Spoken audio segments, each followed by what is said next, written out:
오늘 하나님께서 우리에게 주신 말씀은 요한복음 10장 30절에서 39절까지 말씀 우리 같이 보겠습니다. 요한복음 10장 30절에서 39절까지 말씀 우리 한 목소리로 읽겠습니다.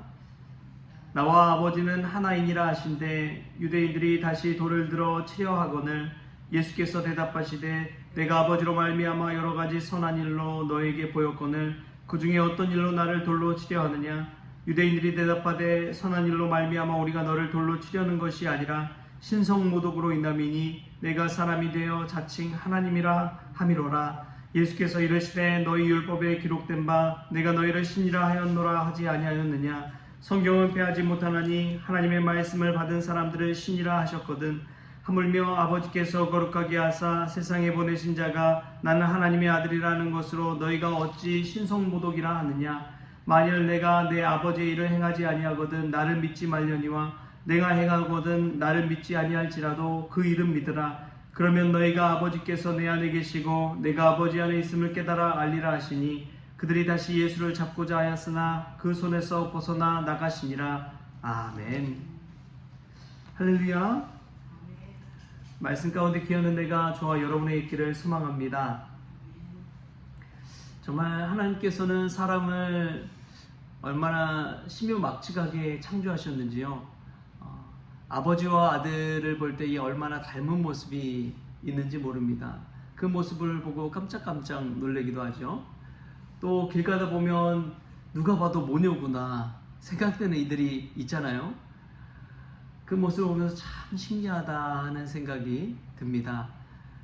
근데 예수님께서도 이와 같은 말씀을 하셨습니다. 나와 아버지는 하나이니라. 이 말씀 가운데서 삼위일체 신학이 나왔고요.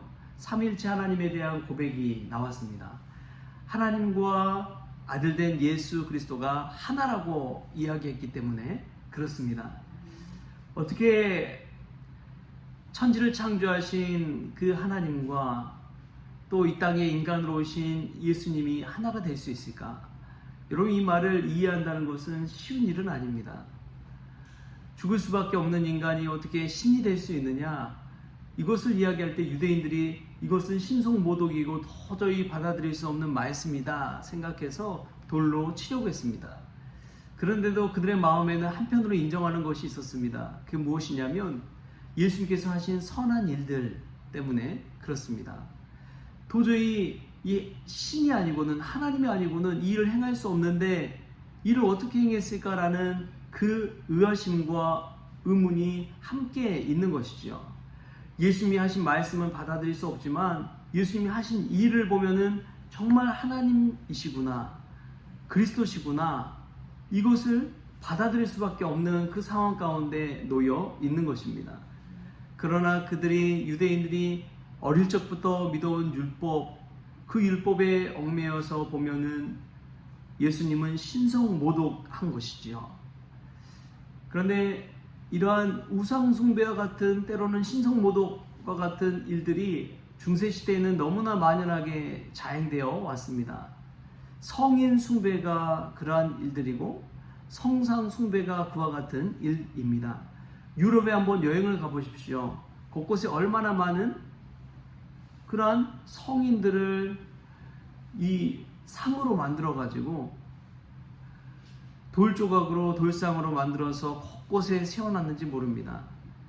그것을 볼 때에 그냥 성인으로서 존경하고 인정하고 그랬으면 좋겠지만 아예 거의 신처럼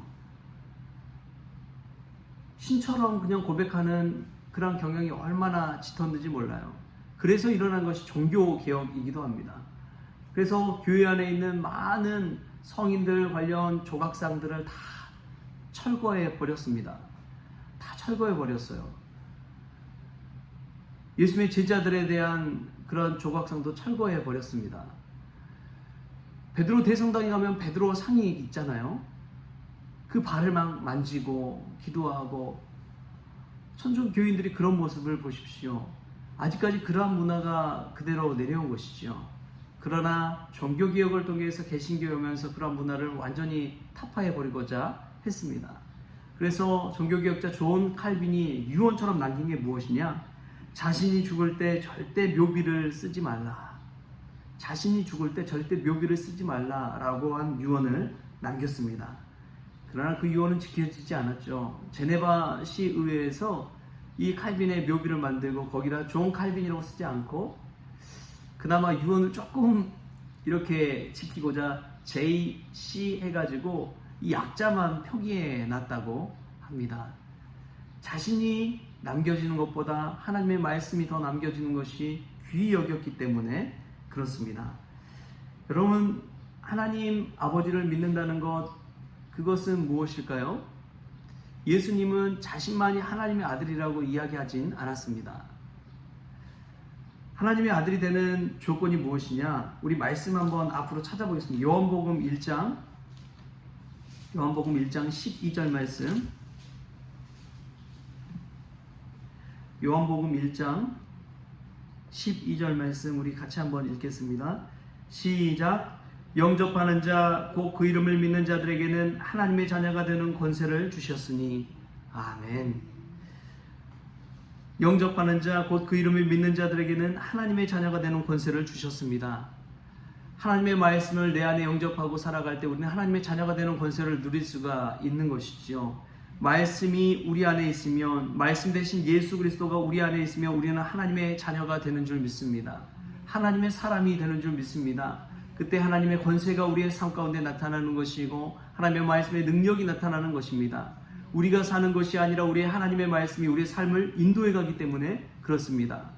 예수님께서 요한복음에서 계속 이야기하는 게 뭐냐? 아버지가 내 안에, 내가 아버지 안에 거한다.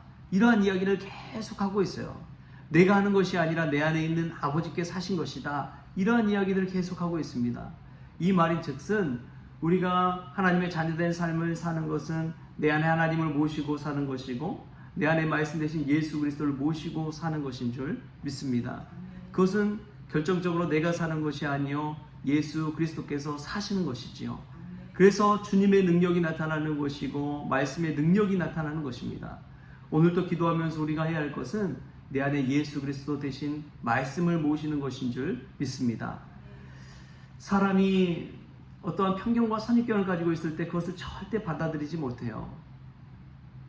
여러분, 스님이 목사가 되는 것 한편으로는 은혜다 생각하지만 거기에 대한 나름대로의 불편한 시선이 다 있습니다. 근데 그 모든 것은 내려놓고 말씀이 그 사람에게 있느냐가 가장 중요한 것인 줄 믿습니다.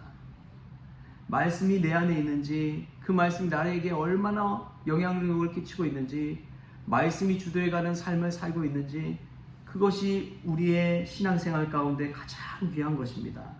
사랑하는 성도 여러분, 오늘은 어떻습니까? 말씀 대신 주님께서 우리를 인도해간 삶입니까? 아니면 내 스스로가 원하는 그 삶 가운데 말씀을 인용해서 살아가는 삶입니까? 이 말씀 앞에서 정말 우리가 하나님의 자녀된 주 예수 그리스도 말씀 대신 주님을 내 안에 모시고 살아가는 인생 될 수 있기를 축복합니다. 그때의 삶 가운데 하나님의 기적이 나타나고 하나님의 능력이 나타나고 하나님께서 주신 기쁨이 넘칠 줄 믿습니다. 하나님의 자녀된 권세를 오늘도 누리면서 살아가는 저와 여러분 될 수 있기를 주신 예수님의 이름으로 축원합니다.